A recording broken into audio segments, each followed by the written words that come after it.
Assalamualaikum warahmatullahi wabarakatuh. Hari ini saya akan membawakan materi presentasi untuk mata kuliah Mobile Programming di tugas pertemuan ke-8. Sebelumnya perkenalkan, nama saya Andrian. Saya dari program studi Teknik Informatika Universitas Mercu Buana. Hari ini saya akan membawakan materi presentasi itu terkait Flutter, di mana saya sudah membuat proyek sederhana. Ini terkait aplikasi toko ya. Nah, di sini untuk backendnya juga menggunakan kode Igniter, sedangkan di sini aplikasinya akan didevelop menggunakan Flutter. Di sini untuk materi yang akan dibahas itu terkait mulai dari membuat model, lalu controller, lalu ada membuat screen atau view, lalu ada integrasi dengan backend dan juga pengujian aplikasinya. Di sini saya sudah membuat project Flutter-nya, dan kurang lebih tampilan awalnya seperti yang ada di sini. Ini untuk tampilan login dari aplikasinya. Nah, di sini saya coba demo untuk mekanisme loginnya. Di sini ada halaman login, lalu kalau misalkan kita klik register, maka akan muncul halaman register. Ini untuk registrasi user. Lalu misal di sini kita coba mendaftarkan user baru.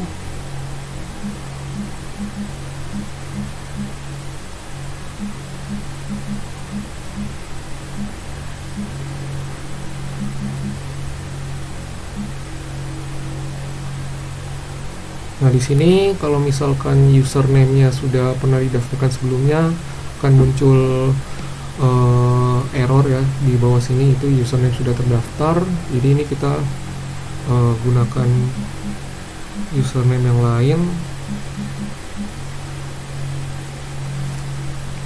Nah, itu registrasi user berhasil. Nah, di sini kita bisa login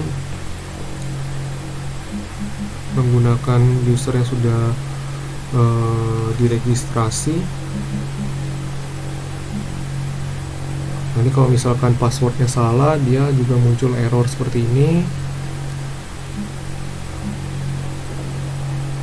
Nah, kalau misalkan berhasil login, maka dia akan muncul halaman list produk seperti ini.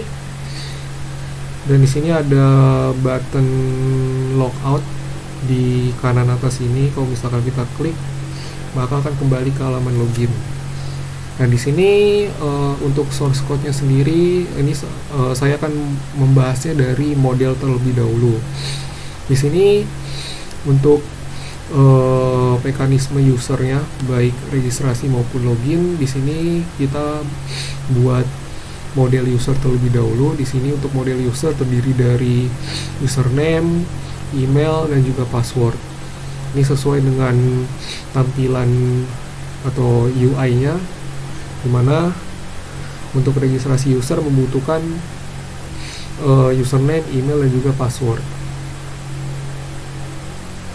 Lalu selanjutnya, setelah kita sudah membuat model, nah di sini kita akan mencoba integrasi dengan backend atau dengan REST API-nya. Nah, pertama-tama di sini saya sudah membuat API konstan. Nah, ini berisi informasi terkait salah satunya adalah base URL dari backend service yang saya gunakan. Di sini saya sudah menjalankan backend service di lokal saya, dan di sini saya menggunakan IP address lokal ya. Dan ini base URL-nya. Lalu ini ada headers juga, ini untuk header yang dikirimkan ketika kita request HTTP atau berkomunikasi dengan backend, dimana di sini kita menggunakan JSON ya. Selanjutnya di sini saya juga sudah membuat kelas API service, dimana kelas API service ini berfungsi untuk pemanggilan API Ya, di sini sebenarnya saya eh, buat beberapa method ya yang sesuai dengan HTTP method ya, mulai dari method get, lalu post, lalu put, dan juga delete, dimana nanti di API service ini juga ada error handling ya. Jadi kalau misalkan dari backend mengembalikan error, maka di sini ada mekanisme penanganan errornya. Nah, di sini dilihat dari HTTP status code-nya ya. Biasanya kalau yang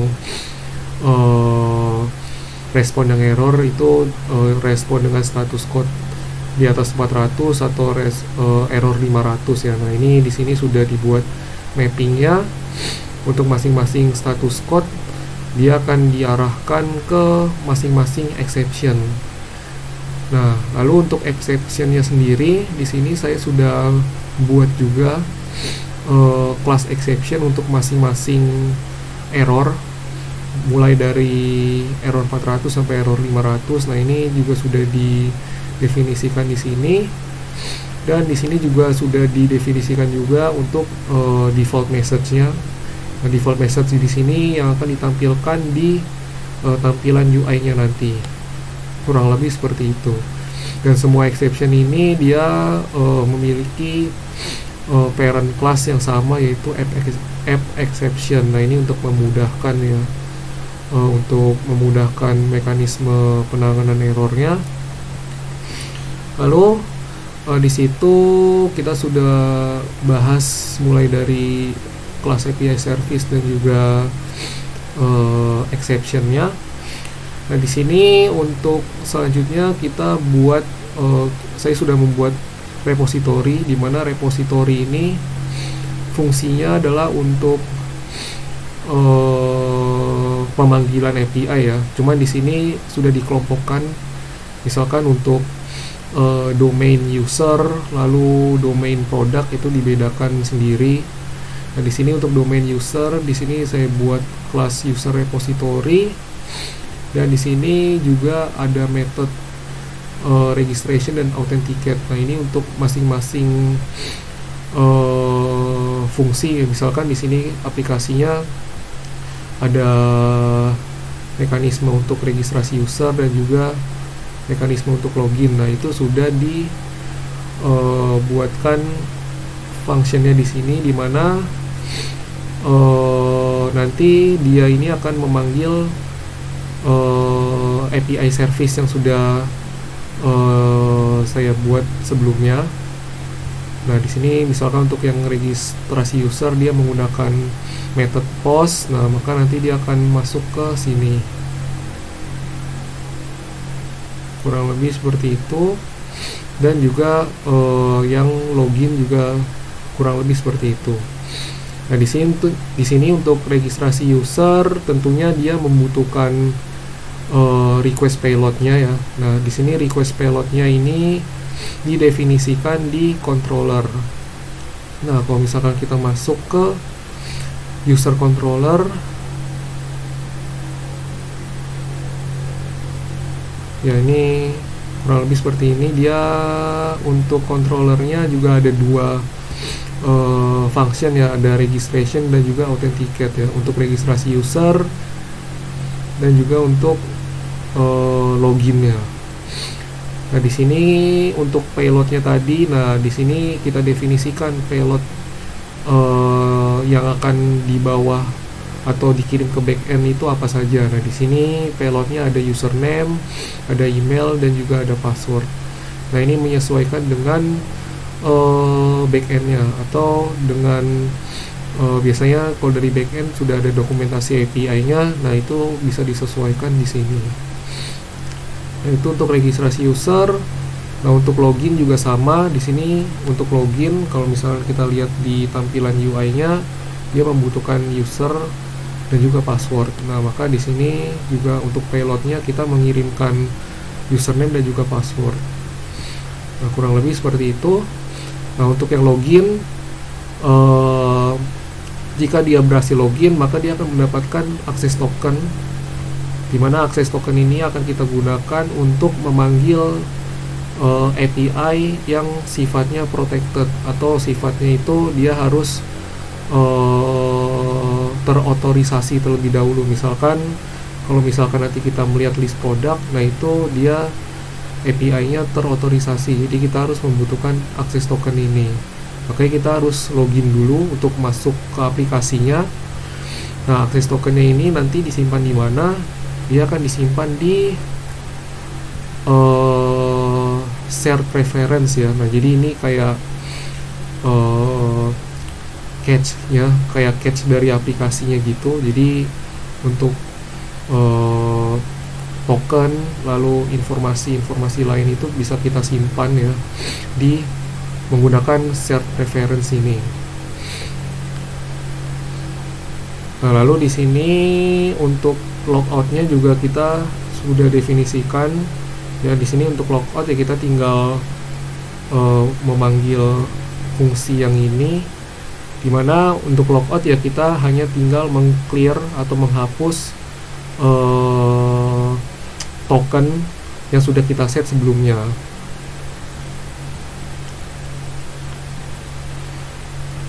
Nah, lalu untuk tampilannya di sini saya sudah buat di folder screen, lalu di dalam folder user. Nah, di sini ada user out screen, ini untuk tampilan loginnya. Untuk tampilan loginnya, nah di sini untuk tampilan loginnya, kalau misalkan kita bisa lihat, nah dia ada dua button ya, ada dua button di sini, elevated button ya untuk button login ya, untuk button login, dan juga untuk button register. Nah, untuk button login ketika diklik, maka dia akan memanggil function ini.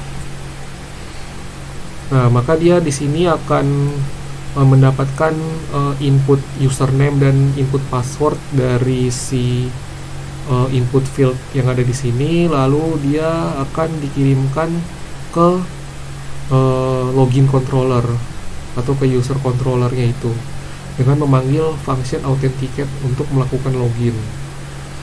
Nah, kalau misalkan loginnya berhasil, maka dia akan diarahkan ke halaman product list screen. Nah, dia akan diarahkan ke screen ke halaman list produknya ya. Sedangkan kalau misalkan gagal atau misalkan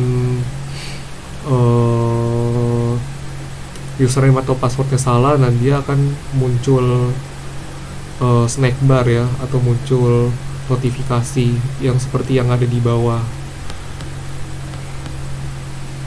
Nah, itu untuk login. Lalu untuk halaman registrasi usernya, di sini user registration screen juga kurang lebih sama ya. Ada button register, ada button login. Nah, kalau misalkan button register yang diklik, maka dia akan memanggil login controller.registration. Dia akan memanggil function registration untuk melakukan registrasi. Nah, dia mengirimkan nilai atau input username, email, dan juga password. Jika berhasil, maka dia akan diarahkan ke halaman user out screen. Jadi dia akan diarahkan ke halaman login untuk melakukan login. Sedangkan kalau gagal, maka akan muncul notifikasi seperti biasa, itu dengan snack bar ini. Sedangkan kalau misalkan di halaman registrasi ini kita klik button login, kita klik button login ini, maka dia akan diarahkan ya, di sini diarahkan ke halaman user out screen atau diarahkan ke halaman login. Nah, kurang lebih seperti itu. Nah, itu untuk mekanisme registrasi user dan login usernya. Nah, di sini kita akan coba masuk ke list produknya. Nah, tampilan list produknya kurang lebih seperti ini. Nah, di sini akan muncul produk yang sudah kita tambahkan ya. Nah, di sini kita bisa review dari modelnya terlebih dahulu. Nah, di sini saya juga sudah buat model untuk produk ya.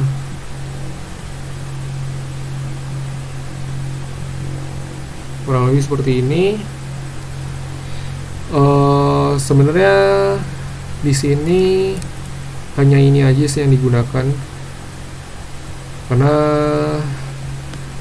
nah di sini untuk produknya sendiri terdiri dari ID, lalu ada kode produknya, lalu ada name dan juga price atau harga. Nah, ini untuk model produknya. Nah, lalu selanjutnya di sini untuk bagaimana produk atau list produknya ini bisa ditampilkan. Nah, di sini kita lihat di produk repository. Ya, nah di sini sudah saya definisikan beberapa fungsi ya. Di sini salah satunya adalah fungsi get all product, maka dia akan mencoba untuk mendapatkan list produk dari API-nya ya. Nah, di sini kita menggunakan get method. Nah, lalu hasilnya nanti akan di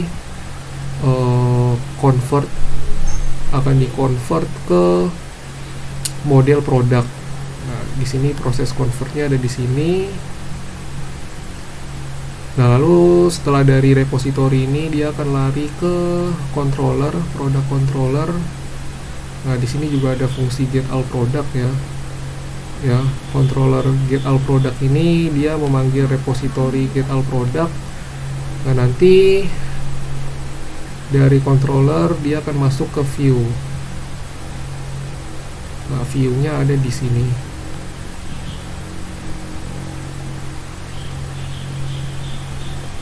Nah, di sini kalau misalnya kita lihat di product list screen-nya, nah di sini ada init state.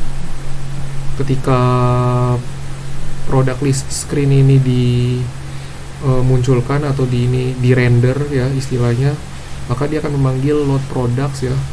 Nah, dia akan memanggil controller.getAllProducts. Jadi dia akan memanggil akan mendapatkan list produknya dulu dari backend, baru nanti disimpan di state dari widgetnya atau dari si product list screen-nya ini.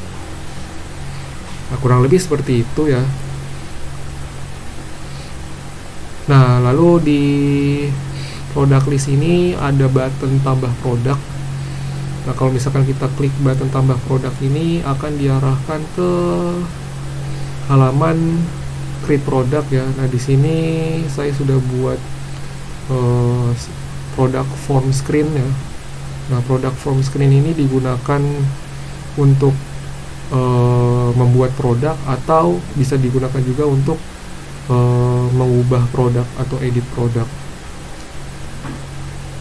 Nah, di sini sebenarnya mekanismenya sama. Untuk create product ini, di sini saya buat di repository dulu untuk function create product. Nah, dia akan memanggil API-nya. Ya, di sini juga dikirim payload-nya. Nah, yang edit product juga sama ya. Di sini juga saya sudah buat function update specific product. Ya, di sini disebut apa? Saya definisikan URL-nya apa, lalu payload-nya apa, dan oh iya di sini untuk seluruh function yang terkait di product repository ini, di sini saya mengirimkan juga authorization header. Ya, nah authorization header ini tidak lain adalah akses token yang kita dapatkan ketika kita login. Nah, karena kita butuh akses token itu untuk bisa mendapatkan respon dari API yang terkait dengan produk ini. Nah, kurang lebih seperti itu. Nah, nanti dari repository ini juga akan ke controller ya. Di sini juga sudah saya buat beberapa function, misalkan untuk create product ya. Di sini untuk data-data yang akan dikirimkan saya definisikan ya, ada kode produknya, lalu ada name, nama produknya, dan juga price untuk harga produknya. Nah, ini sesuai dengan tampilan UI-nya ya. Ada kode, ada nama, dan ada harga produknya. Pertama di sini saya cek dulu apakah informasi atau inputnya itu valid. Nah, di sini functionnya, kalau misalkan dia tidak valid, maka dia akan membangkitkan exception di sini. Lalu, tapi kalau misalkan dia valid, maka dia akan memanggil repository create product. Nah, dia akan memanggil si repositorinya itu. Dia akan mengirimkan respon ke backend. Nah, begitu juga dengan yang edit produknya, kita cek dulu apakah inputnya itu valid, dan kalau misalkan udah valid, maka kita panggil repository update specific product.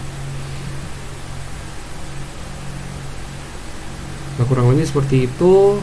Nah, lalu kita kembali lagi ke product form screen. Nah, di sini kalau misalnya kita lihat di button submit ya, yang ini, ketika kita klik button submit, nah maka dia akan mencoba untuk melakukan tambah produk atau edit produk. Nah, dia itu berdasarkan, kalau misalkan di widgetnya ini didefinisikan produk ID, maka itu tandanya dia adalah edit produk. Nah, kalau misalkan kita coba di sini, nah dia akan muncul informasi detail produknya. Nah, ini kalau misalkan seperti ini, dia kalau misalkan kita lihat di product form screen ini, pasti produk ID-nya itu di set. Nah, maka nanti kalau produk ID-nya di set, dia akan menjalankan kode yang ini, yaitu kode untuk edit produk ya. Dia memanggil product controller edit product sambil mengirimkan inputnya ya, nilai input yang ada di sini ya, yang ada di tampilan UI ini. Kalau misalkan berhasil, maka dia akan kembali ke halaman list product dengan function navigator pop ini. Namun kalau misalkan gagal, maka dia akan muncul notifikasi ya, notifikasi snack bar ini. Nah, begitu juga untuk create product juga sama. Kalau misalkan berhasil, maka dia akan diarahkan kembali ke halaman list product melalui function navigator pop ini. Sedangkan kalau misalkan gagal, dia akan muncul notifikasi melalui si snack bar ini. Nah, ini kita bisa demo, misalkan kita edit produk yang ini, kita edit harganya, lalu kita submit. Nah, di sini produk berhasil diedit. Nah, cuman di sini tampilannya masih informasi yang lama ya. Nah, karena di sini saya belum mengimplementasikan state management. Nah, jadi di sini kita harus refresh dulu. Nah, nanti dia akan muncul informasi terbarunya. Nah, lalu untuk tambah produk juga kurang lebih sama.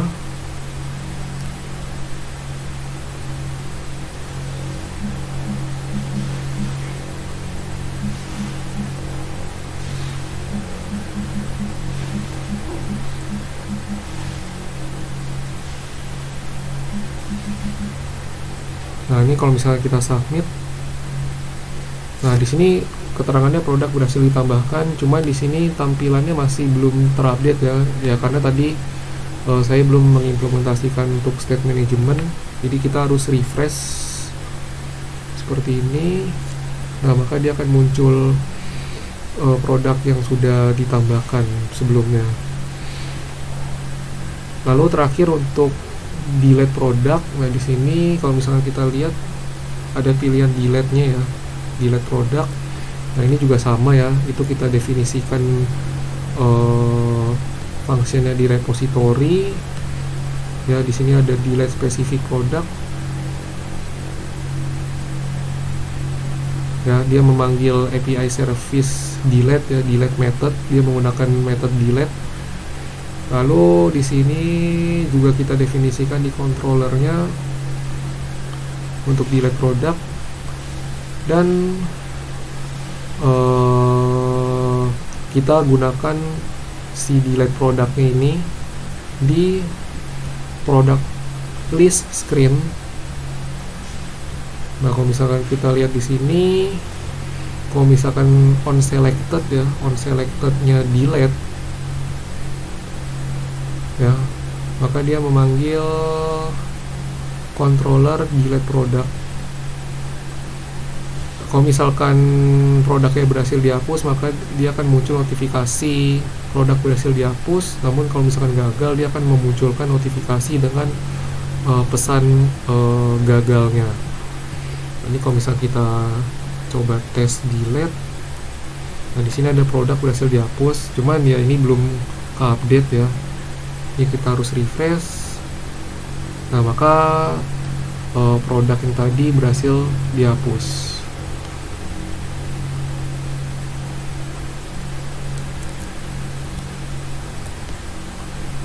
Ya mungkin itu saja yang bisa saya sampaikan pada materi presentasi kali ini. Untuk source code terkait project yang sudah saya develop itu akan ada di deskripsi untuk link GitHub-nya. Nah paling itu saja yang bisa saya sampaikan pada presentasi kali ini. Kurang lebihnya mohon maaf. Wassalamualaikum warahmatullahi wabarakatuh.